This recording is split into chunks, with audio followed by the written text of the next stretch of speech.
1916వ సంవత్సరంలో మద్రాసు నుండి బయలుదేరిన ఒక భజన బృందం కాశీయాత్రకు బయలుదేరి మధ్యలో షిరిడీలో ఉన్న సాయిబాబాను గురించి విని వారిని దర్శనం చేసుకుని తగిన లబ్ధిని పొందుదామని షిరిడీకి వచ్చారు.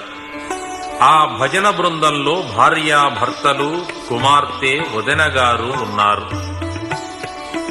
ఒకరోజు మధ్యాహ్నం హారతి సమయంలో అందరితో పాటు భజన బృందం కూడా పాల్గొంది. అందరూ శ్రీ సాయినాథుని దివ్య రూపాన్ని కనులారా వీక్షిస్తూ ఉంటే భజన బృందం యజమానురాలు మాత్రం సాయిబాబాలో శ్రీరామచంద్రమూర్తిని దర్శనం చేసుకుని తరించింది, అమితానందం పొందింది. అలాగే ఒక సమయంలో ప్రముఖ జ్యోతిష్య శాస్త్రవేత్త ఒకరు